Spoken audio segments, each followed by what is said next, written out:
Okay, next we're going to look at another defining element of Bird's style, implied rhythms. I've also called this groupings of three, and you'll see why. Now, groupings of three does not mean triplets. It means eighths or sixteenths where the pattern is a group of three. Now, before we dive in, I want to clarify something that might trip you up. You might think, okay, so it's just accenting every third eighth note. No, it's a three-note sequence, and the accents emphasize that. So a simple three-note pattern in eighth notes would be this: 1, 2, 3, 4, right? So on and so forth. A four-note pattern would be this: 1, 2, 3, 4. Now, simply accenting every three notes in a four-note sequence is different than using a three-note sequence, yeah? Cool, so let's look at a line to help us understand. Here's a lick from Cool Blues live at Birdland 1953 from his chorus starting around 1:30. This is one of the most killin' licks, bird licks I've ever heard because he stretches this concept so far. It's amazing. So we're starting on the 4 chord, bar 5 of the blues. Here it is. 1, 2, 3, 4.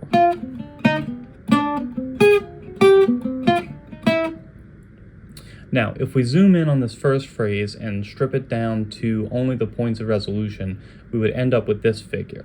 1, 2, 3, 4. It's a classic hemiola or triple against duple feel. In bebop, this pattern is most commonly found in tandem with enclosures, but it's important to understand that it doesn't just happen as a result of using any old enclosure. So if I play, that's not quite the same as playing. Why? Because the meat of the line is this movement from 4 to 3. In the first example, it's all on downbeats, all symmetrical. In the second example, it forms that dotted eighth figure. Now, that doesn't mean the latter is superior or anything. Again, it's just that it's a huge defining characteristic of Bird's playing. So get real familiar with this specific enclosure pattern. If our point of resolution is this note, it's a half step above, full step below, up to the note.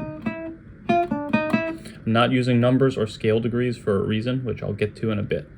Now, if we took this first phrase, we could break the hemiola on beat 1 of the next measure. We could go, and that's fine. But if we wanted to continue the pattern, our next accent would actually be on the and of 1 of the next bar. So it'd be 1, 2, 3, 4, ba-ba-do, ba-ba, ba-ba-do, ba. So let's see what Bird does. The line continues like this.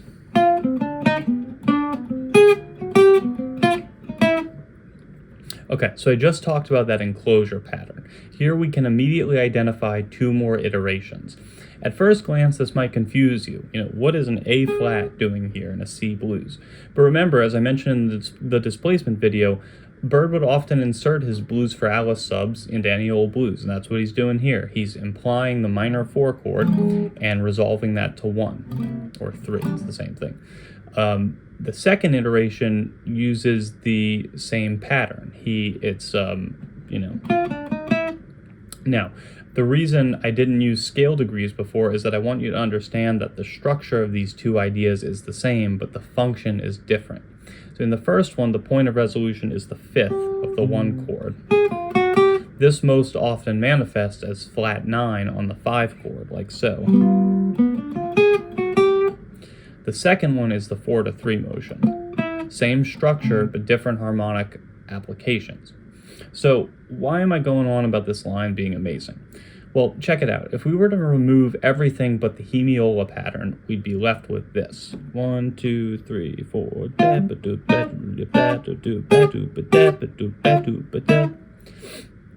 So this is the meat of the line. It's a line unto itself, really.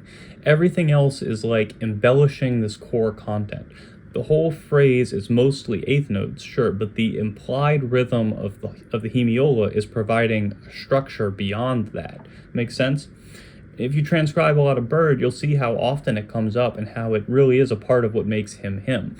And that's exactly what I'd recommend to practice this and work it into your playing. Transcribe, and every time you see it pop up, which will be more often than you think because you're aware of it now, hash it out. All right, till next time.